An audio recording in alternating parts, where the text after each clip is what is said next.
Would you like to be somebody who understands why you should expose yourself to strangers and different new situations? Then listen to this entire video where I explain how exposing yourself to novelty enables you to update your views of the world and, let's say, improve your older ones. And humanity essentially depends on that, because humanity needs to update the perspectives or the ideas on what's best for humans, and we do that by trying out ideas. And we're limited human beings, so our ideas are essentially with certainty probably wrong, and we need to improve them by testing them. And you do that by getting out of your bubble and aligning yourself with the deep complexity of reality. So before we get into this video, please give it a thumbs up and subscribe to my channel if you'd like to learn more about self-development, dating, Jungian psychology, and how to reduce suffering in life. Let's get into it. So, as we progress in life, we tend to form bubbles. Now, bubbles are sort of people who are similar to us, who have the same opinions, and the similar identities, I would say. And when we get older, our world views become hubristic. They become arrogant. And they become arrogant and rigid because the older you get, the more you understand or who you are, you sort of build this identity that becomes static, relatively static.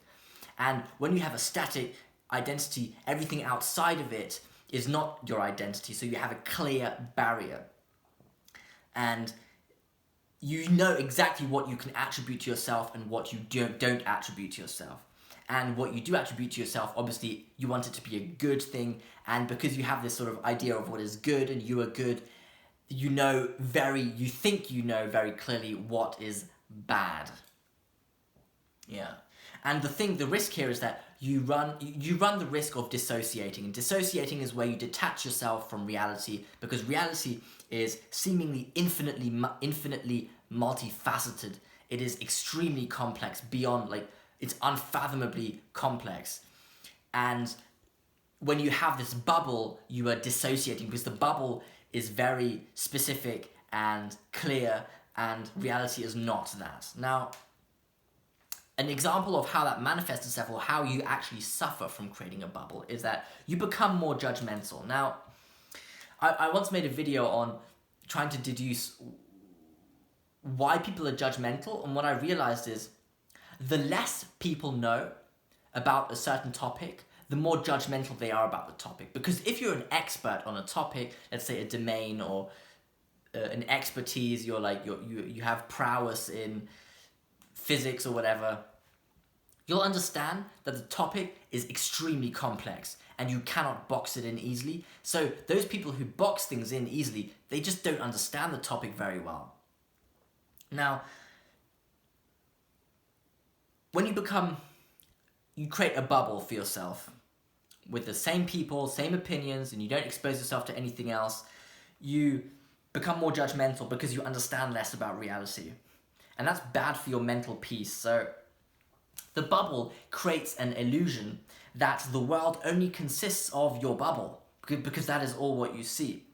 Now, that is conducive to thinking you know what is good and what is bad for the entire world, because you know what is good and bad seemingly for your bubble.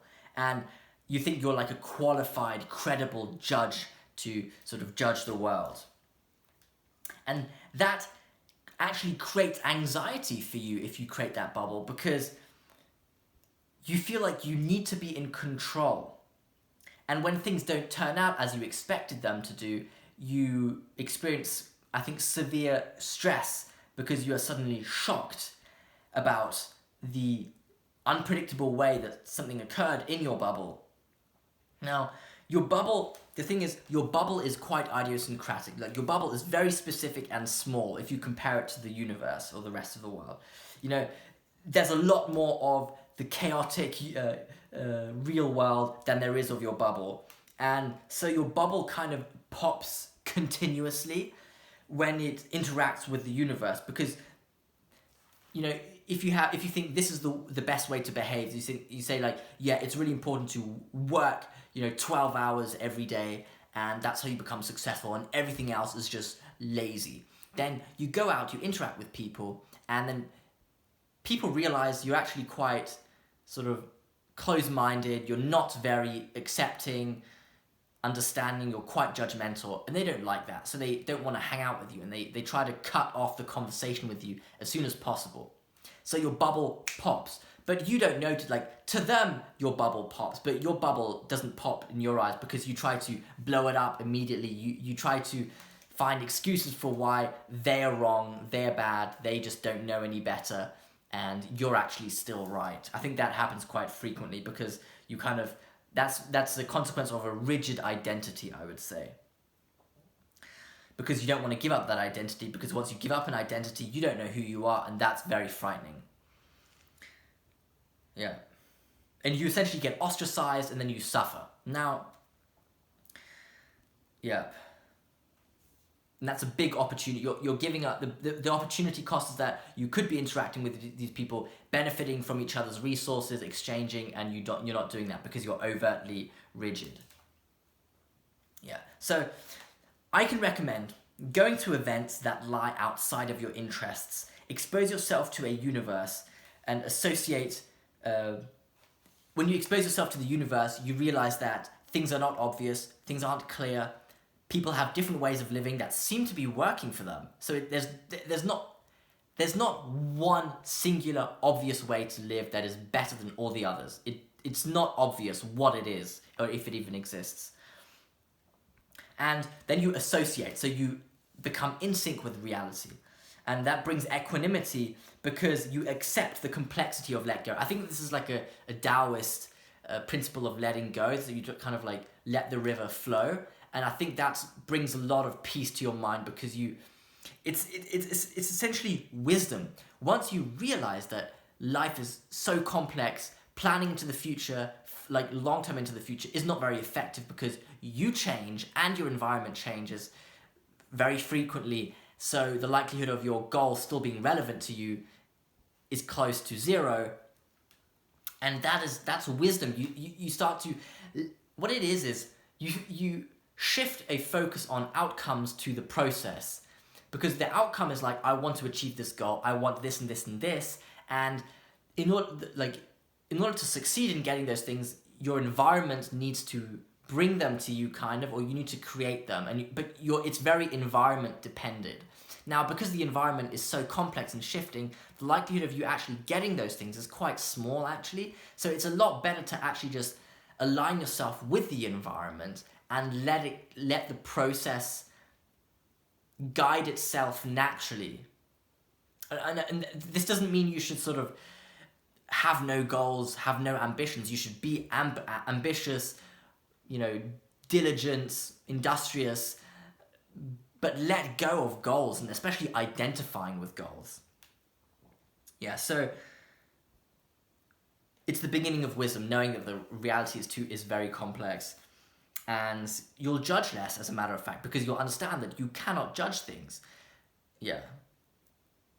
So I can highly recommend using the platform Meetup to go to different events, essentially exposing yourself to people you usually would not meet who lie outside of your bubble, and people from different age groups, different backgrounds, different expertise.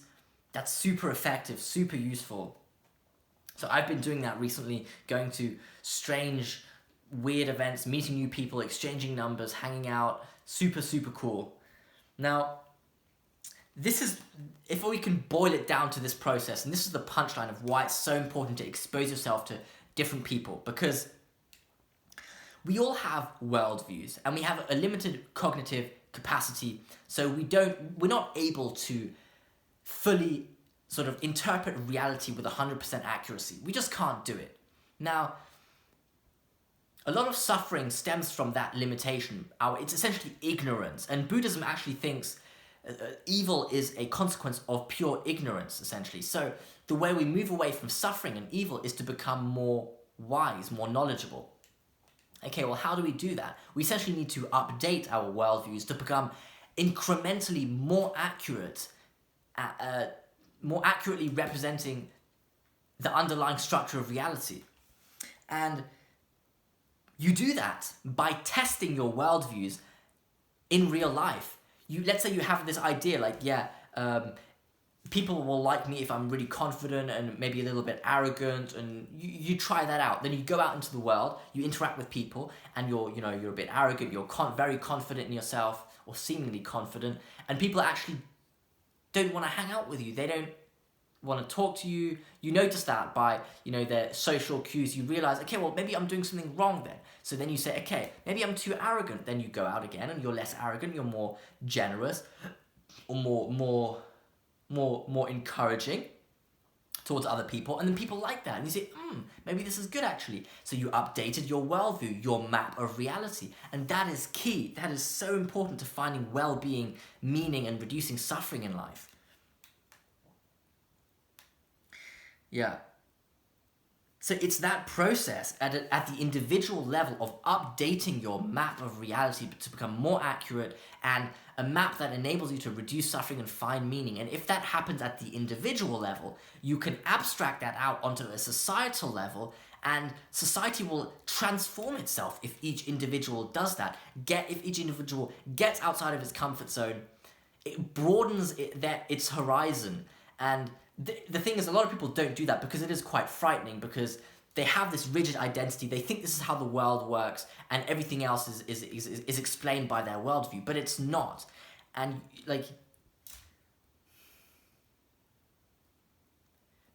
I think humanity depends on whether you update your map of reality or not, and expose yourself talking to strangers, to new weird people.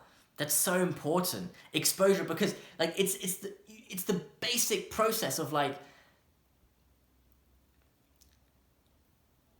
making your limited view of reality more sophisticated as time goes on. That's what it is.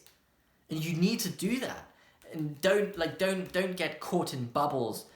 I mean, I'm guilty of that myself, and my friend recommended I get out. I try and move beyond my bubble, and I'm trying to do that now by going to these weird different meetup events and meeting different people. Yeah.